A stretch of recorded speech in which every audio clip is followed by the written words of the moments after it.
Sebuah pernikahan dapat menjadi pernikahan yang kokoh. Maka, bagi para calon pengantin harus melakukan persiapan yang cermat dan matang. Cermat berarti keduanya memiliki pengetahuan untuk dapat mengantisipasi berbagai hal yang akan timbul dari pernikahan tersebut. Matang dalam arti keduanya bersedia berusaha bersama-sama dalam menumbuhkan semangat, nyaman, rela, dan tanpa paksaan sama sekali dalam memasuki gerbang pernikahan. Dan dalam rangka menumbuhkan kenyamanan tersebut, kedua belah pihak harus berusaha semakin mengenal calon pasangan hidupnya, termasuk mengenal keluarga masing-masing.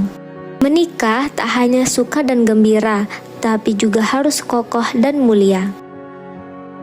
Pernikahan dapat disebut sebagai pernikahan yang kokoh apabila ikatan hidup tersebut dapat mengantarkan kedua mempelai pada kebahagiaan dan cinta kasih.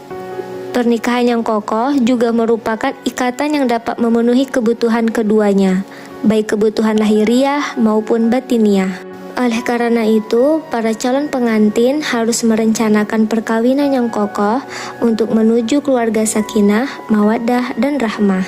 Dalam Islam, semua proses pranikah dimulai dari niat menikah, khitbah, perwalian, mahar, saksi, akad menikah, dan walimah. Semuanya merupakan pengkondisian agar pernikahan terjadi kelak benar-benar menjadi sebuah pernikahan yang kokoh dan bermuara kepada keluarga yang harmonis dan penuh cinta kasih. Sebelum melangsungkan pernikahan, para calon pengantin harus meluruskan niat menikah. Tiap orang yang ingin menikah mesti memiliki tujuan di balik keputusannya tersebut. Sebagian orang menikah merupakan sarana untuk menghindari hubungan seksual di luar nikah atau perzinaan. Secara tidak langsung, mereka yang menikah atas dasar pemikiran seperti itu hendak menyatakan bahwa menikah tak lebih dari persoalan pemuasan kebutuhan biologis semata.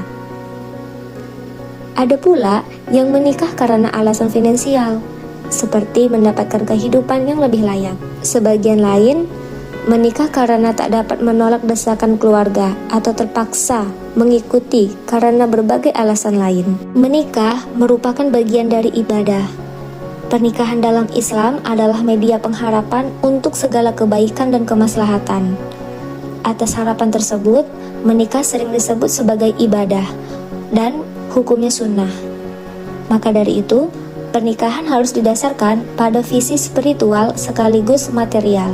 Oleh karena itu, pasangan yang hendak menikah seharusnya kembali memeriksa niat masing-masing, membetulkan dan meluruskan niat agar pernikahan yang dilaksanakan tidak hanya bersifat pelampiasan kebutuhan biologis semata, tapi juga merupakan ibadah karena Allah Subhanahu wa Ta'ala. Pasangan yang meluruskan niatnya untuk menikah karena Allah semata diharapkan akan memahami bahwa visi pernikahan yang memberikan ketentraman pada diri dan keluarga serta penuh cinta kasih tidak akan dapat dicapai tanpa komitmen bersama menjaga diri dan pasangan untuk berbuat aniaya.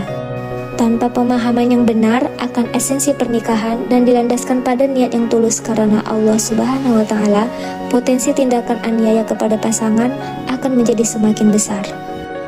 Misalnya, jika pernikahan tersebut hanya dilandaskan pada keinginan menghalalkan pelampiasan kebutuhan biologis, maka tindakan tersebut dapat mengarah kepada tindakan negatif dan juga merusak. Perselingkuhan dan pernikahan yang kedua atau poligami tanpa sepengetahuan istri pertama dan dilakukan secara tersembunyi menjadi contoh kasus yang sering terjadi. Tindakan ini bukan hanya menghancurkan hubungan pernikahan yang telah dibina, tapi juga melukai pasangan dan berpotensi merusak kondisi kejiwaan anak di masa yang akan datang. Para calon pengantin sebelum melangsungkan pernikahan harus meluruskan niatnya terlebih dahulu, yang dimulai dengan introspeksi ke niat masing-masing. Maka sebuah pernikahan dapat menghadirkan kebaikan kepada pasangan yang hendak menikah dan juga menjadi aktivitas yang bernilai ibadah.